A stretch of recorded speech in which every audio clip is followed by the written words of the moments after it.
আসসালামু আলাইকুম রহমতুল্লাহি ওবরাকাতুহু। আজকে আমরা তালিমুল ইসলাম ক্লাস 9 আজান কিসে কাহতে হে এই সওয়াল থেকে শুরু করে তাকবীর কিসে কাহতে হে এই সওয়ালের আগ পর্যন্ত আলোচনা করব ইনশাআল্লাহ। চলুন মূল আলোচনা শুরু করি। বিসমিল্লাহির রহমানির রহিম। দেখুন লেখা রয়েছে সওয়াল, আজান কিসে কাহতে হে। সওয়াল অর্থ হলো প্রশ্ন, আজান অর্থ হলো আজান, কিসে অর্থ হলো কাকে, কাহতে হে অর্থ হলো বলে। তাহলে আমরা জানতে পারলাম পুরো সওয়ালের বাংলা হলো এই যে আজান কাকে বলে। এরপর দেখুন লেখা রয়েছে জবাব, जब नमाज का वक्त आ जाता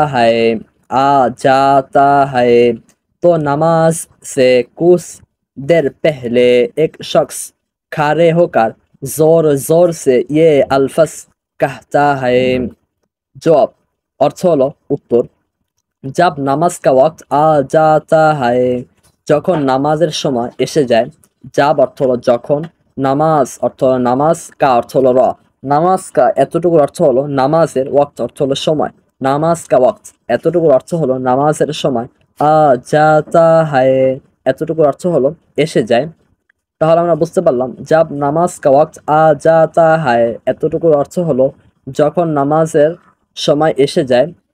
তো অর্থ হলো তখন, নামাজ অর্থ হলো নামাজ, সেই অর্থ হলো থেকে, কুস দের অর্থ হলো কিছুক্ষণ, পেহলে অর্থ হলো পূর্বে। তাহলে আমরা বুঝতে পারলাম তো নামাজ সে কুস দের পেহলে এতটুকু অর্থ হলো তখন, নামাজ থেকে কিছুক্ষণ পূর্বে।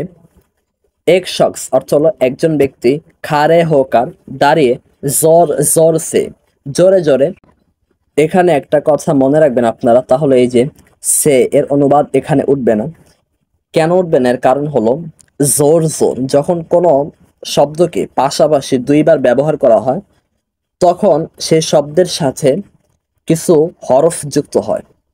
যেমন তার মধ্যে অন্যতম যে হরফটা যুক্ত হয় তা হলো সে।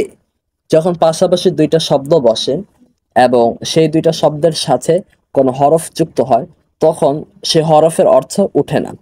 এখানে যেহেতু জোর জোর, এই জোর একটি শব্দ, এই একই শব্দ যখন দুইবার বাক্যের মধ্যে ব্যবহৃত হয়েছে পাশাপাশি এবং তারপরে একটি অব্যয় তথা সবচেয়ে বেশি যে অব্যয়টা ব্যবহার হয় তা হলো সে, এই সেটা ব্যবহৃত হয়েছে। এ কারণে আমরা সে এর অনুবাদ উঠাবো না। যদি আমরা সে এর অনুবাদ উঠাই তাহলে অনুবাদের সৌন্দর্য নষ্ট হয়ে যায়। তখন অনুবাদটা হবে এরকম, জোর জোর দ্বারা, জোরে জোরে দ্বারা। এটা শুনতে খুব খারাপ শোনা যায়, এ কারণে আমরা সে এর অনুবাদ উঠাবো না। আশা করি বিষয়টা স্পষ্ট হয়েছে। এরপর দেখুন লেখা রয়েছে ইয়ে আলফাজ অর্থ হলো এই শব্দাবলী গুলো, কাহতা হয় অর্থ হলো বলে। এখন একটা কথা মনে রাখবেন, যদি আপনি বলেন এই শব্দাবলী বলে, শব্দাবলী যদি বলেন তাহলে গুলো বলা লাগবে না।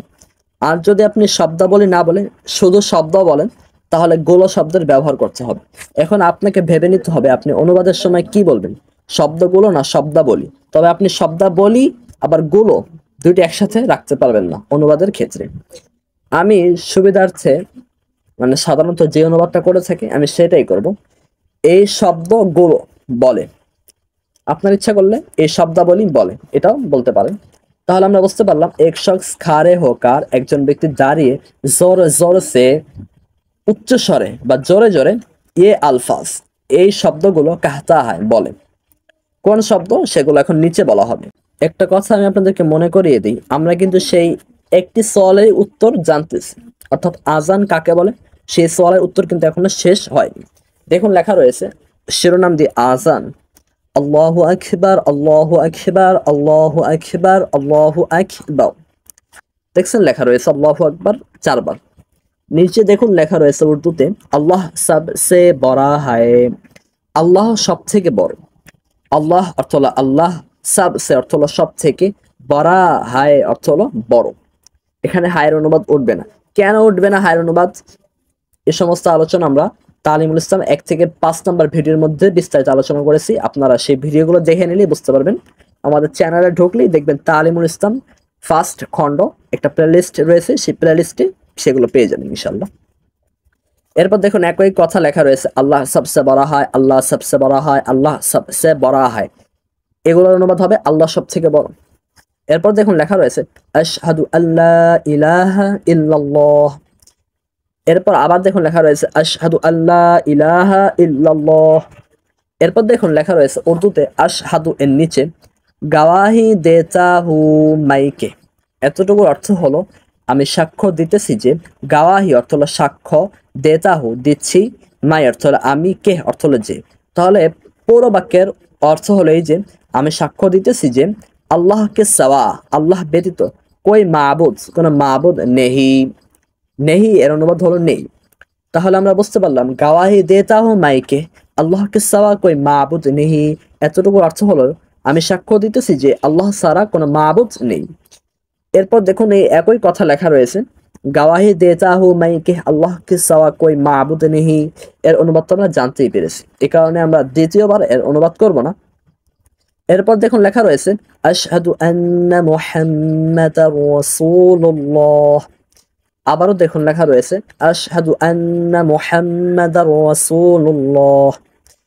এখন দেখুন এই আরবির নিচে উর্দুতে অনুবাদ লেখা রয়েছে, তাহলে এই যে গাওয়াহি দেতা হু মাইকে মুহাম্মদ সাল্লাল্লাহু আলাইহি ওয়াসাল্লাম আল্লাহ কে রসুল হে। মুহাম্মদ এই শব্দের উপর দেখুন একটু সদ চিহ্ন লেখা রয়েছে, এই সদ দ্বারা বোঝানো হয়েছে সাল্লাল্লাহু আলাইহি ওয়াসাল্লাম। এই সদ দ্বারা যে আপনারা সাল্লাল্লাহু আলাইহি ওয়াসাল্লাম বোঝানো হয়েছে এর দলিল আমরা বিগত 3-4টি ক্লাস পূর্বে অর্থাৎ 4-5 নম্বর ক্লাসের মধ্যে দিয়েছিলাম। তাহলে আমরা বুঝতে পারলাম গাওয়াহে দেতা হু মাইকে, এতটুকু অর্থ হলো আমি সাক্ষ্য দিতেছি যে। এর শাব্দিক অনুবাদ তো আমরা একটু আগেই বলেছি, এই কারণে আর এখানে আমরা শাব্দিক অনুবাদটা বলতেছি না। মুহাম্মদ সাল্লাল্লাহু আলাইহি ওয়াসাল্লাম অর্থ হলো মুহাম্মদ সাল্লাল্লাহু আলাইহি ওয়াসাল্লাম, আল্লাহ কে অর্থ হলো আল্লাহর, রসুল হে অর্থ হলো রসুল। হের অনুবাদ আপনি ইচ্ছা করলে হন উঠাতে পারেন আবার নাও পারেন, আমি আপনাদেরকে পরামর্শ দিব হের অনুবাদ এখানে উঠাবেন না, এটা অনুবাদের সৌন্দর্যকে নষ্ট করে দেয়। তাহলে আমরা বুঝতে পারলাম গাওয়াহি দেতাহু মাইকে মুহাম্মদ সাল্লাল্লাহু আলাইহি ওয়াসাল্লাম আল্লাহকে রসুল হে, এতটুকু অনুবাদ হলো এই যে আমি সাক্ষ্য দিচ্ছি যে মুহাম্মদ সাল্লাল্লাহু আলাইহি ওয়াসাল্লাম আল্লাহর রাসূল। একই কথা এরপরে লেখা রয়েছে, এখন আমরা সেটার অনুবাদ করব না যেহেতু আমরা পূর্বেই করেছি। এখন আমরা হাইয়া আলাস সালাহ এর অনুবাদ করব। দেখুন হাইয়া আলাস সালাহ দুইবার লেখা রয়েছে, আমরা একবার বললাম आओ নামাজ কে লিয়ে, आओ অর্থ হলো আসো, নামাজ কে লিয়ে নামাজের জন্য, নামাজ কে অর্থ হলো নামাজের, লিয়ে অর্থ হলো জন্য। এই একই কথা আবারও লেখা রয়েছে হাইয়া আলাস সালাহ এর পূর্বে, আমরা সেটার অনুবাদ করব না যেহেতু পূর্বে অনুবাদ করেছি। এরপর দেখুন লেখা রয়েছে হাইয়া আলাল ফালাহ, আবারও দেখুন লেখা রয়েছে হাইয়া আলাল ফালাহ। আমরা শুধুমাত্র একটার অনুবাদ করব, যেহেতু একটার অনুবাদ করলেই দ্বিতীয়টার অনুবাদ আপনারা পারবেন, কেননা উভয়টার অনুবাদ একই হবে। আও কামিয়াবি কি তরফ, আও অর্থ হলো আসো, কামিয়াবি অর্থ হলো কল্যাণ, কি অর্থ হলো র, কামিয়াবি কি অর্থ হলো কল্যাণের, তরফ অর্থ হলো দিকে, আও কামিয়াবি কি তরফ অর্থ হলো এসো কল্যাণের দিকে। এরপর দেখুন লেখা রয়েছে আল্লাহু আকবার, আল্লাহু আকবার। এর অনুবাদ আমরা পূর্বেই জেনেছিলাম, তারপর আমি আপনাদেরকে বলে দিচ্ছি অনুবাদ কি হবে। আল্লাহ সাব সে বড়া হায়, আল্লাহ সব থেকে বড়। আল্লাহ অর্থ হলো আল্লাহ, সাব অর্থ হলো সব, সে অর্থ হলো থেকে, বড়া অর্থ হলো বড়, হায় অর্থ হলো রয়েছে আছে, কিন্তু এখানে হায়ের অনুবাদ আমরা উঠাবো না, উঠালে অনুবাদের সৌন্দর্য নষ্ট হয়ে যাবে। একটা কথা মনে রাখবেন, এখানে যে যদি আপনি উচ্চারণের ক্ষেত্রে এভাবে বলেন যে বড়া হায়, তাহলে কিন্তু উচ্চারণটা হলো না, উচ্চারণটা একটু মোটা করে বলতে হবে, এভাবে যে বড়া বড়া হায়, বড়া হায়। আশা করি বুঝতে পেরেছেন উচ্চারণটা কিভাবে হবে। এরপর দেখুন লেখা রয়েছে লা ইলাহা ইল্লাল্লাহ, এর অনুবাদ হলো এই যে আল্লাহকে সেওয়া, আল্লাহ ছাড়া কই কেউ ইবাদতকে, ইবাদতের লায়েক নেহি, উপযুক্ত নয়। আল্লাহ অর্থ হলো আল্লাহ, কে অর্থ হলো র। তাহলে আমরা বুঝতে পারলাম আল্লাহ কে অর্থ হলো আল্লাহর, সাওয়া অর্থ হলো সারা, আল্লাহর সারা। দেখছেন অনুবাদটা কিরকম একটু অসুন্দর লাগে, এই কারণে আমরা কে এর অনুবাদ উঠাবো না। আসলে অনুবাদ করতে হবে এমনভাবে যেটা শ্রোতার কাছে খুবই সহজ মনে হয় এবং শুনতে খুবই শ্রুতি মধুর লাগে। আপনি অনুবাদ করলেন এমনভাবে যে শ্রোতার বুঝতে কষ্ট হয়, এটা শ্রুতি কটু হয়, তাহলে এমন অনুবাদ কখনোই শ্রোতা মুতাকাল্লিমের জন্য কল্যাণ বয়ে আনবে না। এই কারণে আমরা অনুবাদের সৌন্দর্য এবং অনুবাদের সহজ যেন হয়, অনুবাদটা যেন সহজ হয়, এটার প্রতি লক্ষ্য করে আমরা কে এর অনুবাদ এখানে করব না। তাহলে আমরা বুঝতে পারলাম আল্লাহকে সাওয়া এতটুকু অর্থ হলো আল্লাহ ছাড়া কই অর্থ হলো কেউ, ইবাদতকে অর্থ হলো ইবাদতের লায়ক অর্থ হলো উপযুক্ত, নেহি অর্থ হলো নয়। পুরো বাক্যের অনুবাদ হলো এই যে আল্লাহ ব্যতীত ইবাদতের কেউ উপযুক্ত নয়, বা আপনি অনুবাদ এভাবেও করতে পারেন আল্লাহ ব্যতীত কেউ ইবাদতের উপযুক্ত নয়। ইন আলফাস কো, এই শব্দগুলোকে এখানে একটা কথা বলে দিতে চাই, যে কথাটা আমি পূর্বেই বলেছিলাম, তাহলে এই যে আলফাজের অনুবাদ যদি আপনি শব্দাবলী উঠান তাহলে গোলো শব্দকে যুক্ত করবেন না, যদি যুক্ত করেন তাহলে আপনার নাম্বার কাটা যাবে। আর যদি আপনি শুধু শব্দ বলেন আলফাজের অনুবাদের ক্ষেত্রে তাহলে অবশ্যই শব্দের সাথে গোলো শব্দটিকে যোগ করতে হবে। তাহলে আমরা এখানে ইন আলফাস কম অনুবাদ আমরা দুইভাবেই করতে পারি, আমি আপনাদেরকে দুইভাবেই করে দেখাচ্ছি। এখানে প্রথমে আমরা শব্দাবলী দ্বারা অনুবাদ করব। ইন আলফাসকো এতটুকু অর্থ হলো এই শব্দাবলী কি, আজান কাহতে হে, কি বলবো, অনেকেই আছে এখানে ভুল করে আজান কাহতে, আসলে উচ্চারণটা এমন না, উচ্চারণটা হবে এরকম আজান কাহতে হে, আজান বলে। এখন আমরা শব্দগুলো দ্বারা অনুবাদ করে দেখাবো। ইন আলফাসকো এই শব্দগুলোকে আজান কাহতে হে, আজান বলে, কাহতে হে অর্থ হলো বলেন। এরপর দেখুন লেখা রয়েছে সুবহ কি আজান মে হাইয়া আলাল ফালাহ কে বাদ আসসালাতু খায়রুম মিনান নাওম ভি দো মর্তবাহ कहना चाहे।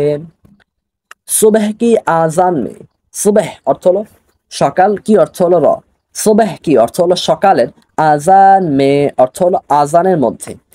মেয়ের অনুবাদ মধ্যে, আবার মেয়ের অনুবাদ একার দ্বারাও করা যায়। আমি আপনাদেরকে দুইভাবেই অনুবাদ করে দেখাচ্ছি, মানে দেখাচ্ছি দ্বারা এখানে উদ্দেশ্য হলো শোনাচ্ছি। দেখুন অনুবাদটা কিভাবে হয় দুইভাবে। সুবহ কি আজান মে এর অনুবাদ আমরা এভাবে করতে পারি সকালের আজানে। এখন আমরা মধ্যে দ্বারা অনুবাদ করব সুবহ কি আজান মে, আজান মে। যদি আমরা মধ্যে দ্বারা অনুবাদ করি তাহলে অনুবাদটা হবে এরকম যে সকালের আজানের মধ্যে। আশা করি বুঝতে পেরেছেন দুইটা অনুবাদ কিরকম আমি বলেছি। হাইয়া আলাল ফালাহ, ফালাহ কে বাদ, হাইয়া আলাল ফালাহ এর পর, কে অর্থ হলো এর, বাদ অর্থ হলো পর।